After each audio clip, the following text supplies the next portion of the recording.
Hi, my name is Greg St. Peter with Nektar Technology. I'm at Musician's Friend today, and I'm going to show you the Panorama P4 keyboard controller.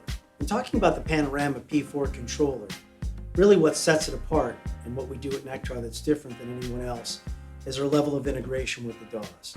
We speak directly with the DAWs so that all the information you normally see on your display that the DAW would show you, whether it's a mixer or an instrument or transport control, actually is now fed back on this display.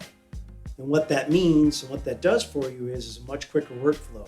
You're not having to grab for the mouse and go and look at the DAW to try to find out where you are. All the information that you need is all right here on this display. And we break the controller out into 4 different modes. We have a mixer mode, we have an instrument mode, we have a transport mode, and an internal mode. Regarding the mixer mode, you've got these 9 faders right here. So those by default in the mixer mode are going to control your volumes, and these encoders up here by default are going to go ahead and control your pan controls.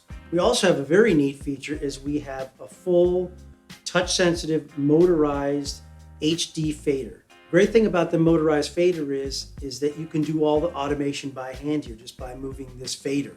So you're not having to grab for the mouse and look over at the GUI. And it's going to follow the automation that you've done. So you get direct feedback as to what you've recorded or what you've changed within an instrument or within an effect. Back to the mixer mode. We've got a lot of buttons that you can see on this display here on this controller. One of the things that you'll notice that is really clever and great to use is that if you want to go ahead and scroll through the different tracks that you're on, you just hit the button, the track button plus and minus to get you to certain tracks that you're working with. The other great thing is that on the track, it's telling you exactly where your fader position is.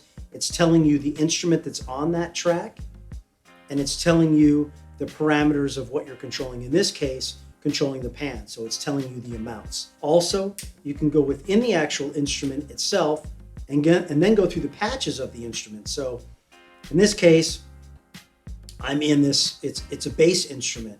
And if I want to look at all the different patches for those bass instruments, I can just hit the patch button and it's going to go into all the different patches of that particular instrument. And once again, it's all fed back out here. The next mode we're going to talk about is the instrument mode. Now, when you press this button, you're going to actually see the instrument that you're working with, and all of the parameters of that instrument are fed back on this display. Then you have these encoders here to the right of it that control every single parameter of that instrument. In this case, I'm controlling oscillators, noise, etc. I can also go in and hit a menu button and then control other parameters of that instrument if I'd like to as well. In the instrument mode, every single parameter of that instrument can be controlled from this display and these encoders right here. So you have total and complete control over the instrument, just like if you're using the mouse and looking at the GUI. But instead, it's all right here on this display and through these knobs. The next section is the transport section. Now, everybody's pretty much familiar with the regular transport control, and we do all of those things. But the beauty of it is the level of control that you have over the DAW with your transport.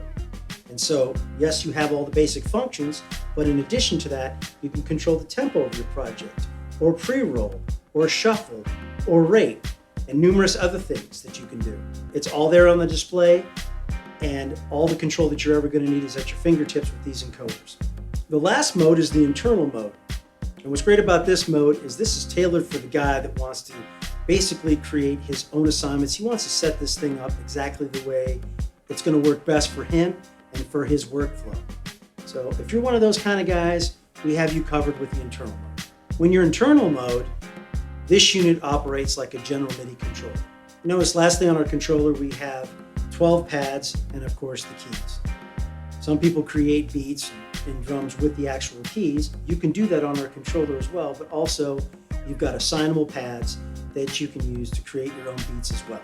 Really the beauty of this controller and all of these different modes is that I can navigate any part of the DAW that I want, and then I have complete control over it. So if I go ahead and I navigate over into an instrument, I'm going to have complete control over that instrument, all fed back out in the display.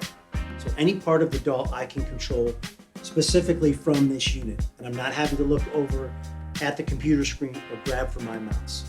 And as you know, that's going to make it much easier in your workflow and not disrupt your creativity when you're trying to create a song. So you're not going to lose that inspiration.